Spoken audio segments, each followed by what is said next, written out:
Lecture 4 of Diploma in IFR, Tangible Non-Current Assets Summary.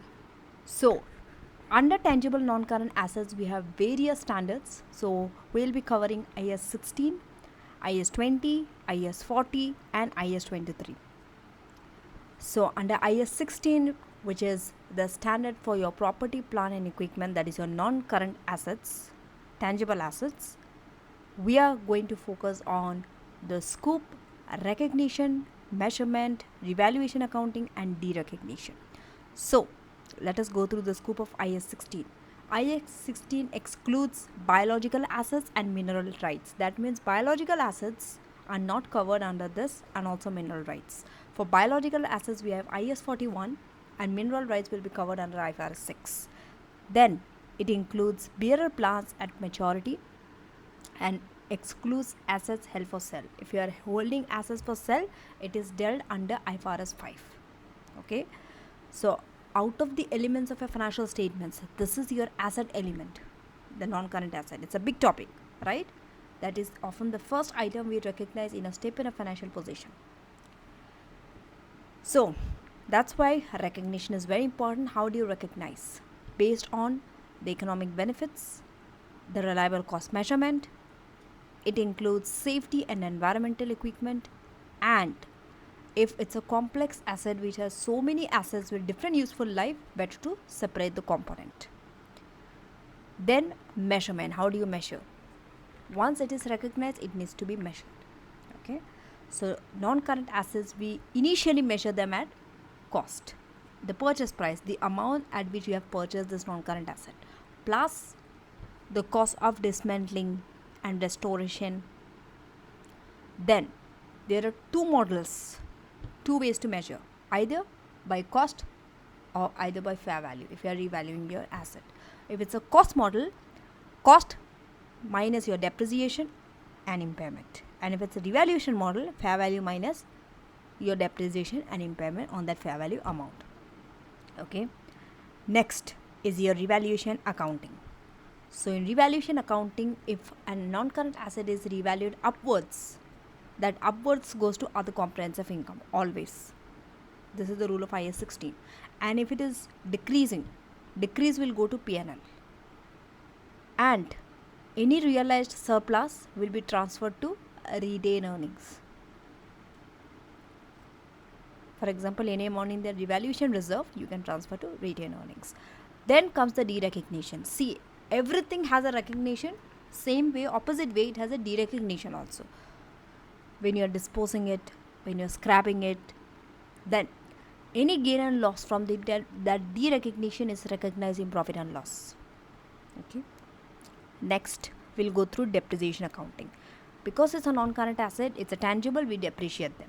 But there are some rules of depreciation. First, what are the principles of depreciation? It is a systematic allocation of a depreciable amount. Depreciable amount is systematically you're allocating that cost over the useful life of that asset. So you match the cost with the profit. And when do you start depreciation? When the asset is available for use. How do you predict useful life factor? See, for depreciation you need a useful life based on physical wear and tear, the technical obsolescence and legal limit or lease term. If it is under lease, you have to see the lease term versus the legal term. Methods of depreciation. There are 4 methods, but we mostly go by straight line or reducing balance. And out of this, straight line is a very famous method.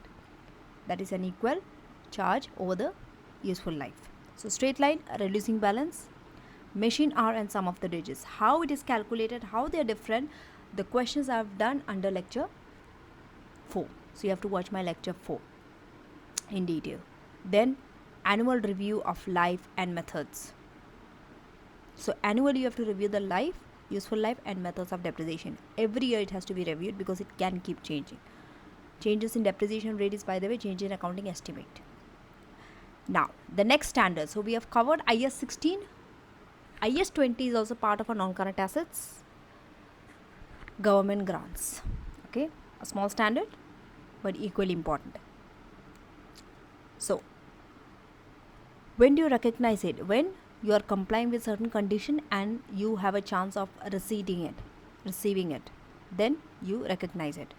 There are two ways you can present: income or as an asset. If it's an asset grant, you can deduct the amount from the carrying amount, asset carrying amount, or show it as a deferred income.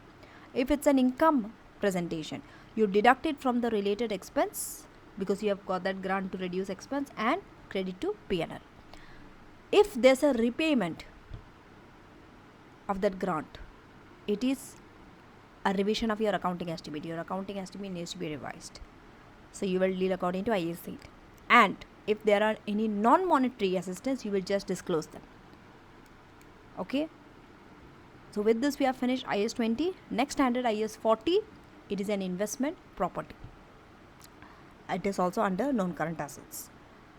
So when you are holding an asset either to collect rent or for capital appreciation, when the value of the property goes up, you sell, like that, it is an investment property.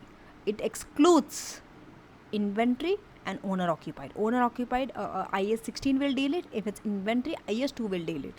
So for them we have separate standards. Subsequent measurement. Initial measurement is same like IAS 16, cost versus revaluation. Subsequent is same like your IAS 16, fair value or cost model. So it's cost model, we deduct depreciation, impairment. Fair value also the same, but the fair value, the gain will go to profit and loss, nothing will go to OCI. If it's an investment property, the fair value gain will go to profit and loss. And when you are changing the use, remember a property's use can be changed. Either you want to use it for your own self, later you want to use it for investment, or from investment now you want to occupy.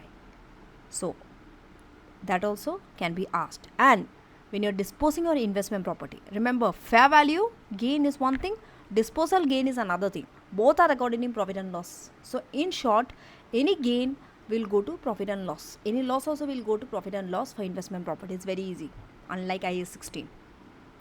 The last standard under this, IAS 23, which is a borrowing cost.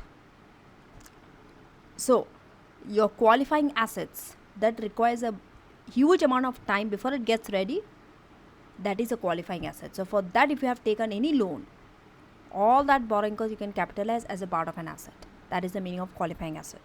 So you will capitalize the cost, directly attributed cost to that asset. Okay. There are some timings to when can you capitalize. These are the three important things. When do you start? When the expenditure starts or activity starts. When do you suspend? Suspend means during that time you cannot capitalize. It is some interruptions might have happened.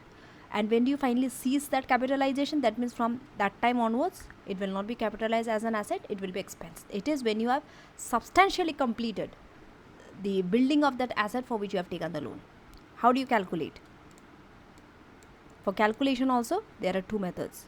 Either you go by specific method where you deduct your investment income from the actual cost, or general method. You use weighted average capitalization rate. For both of this, we have done question in my lecture 4. You have to see on my website. So thank you for watching, and I shall see you in the summary of the next standard in next video.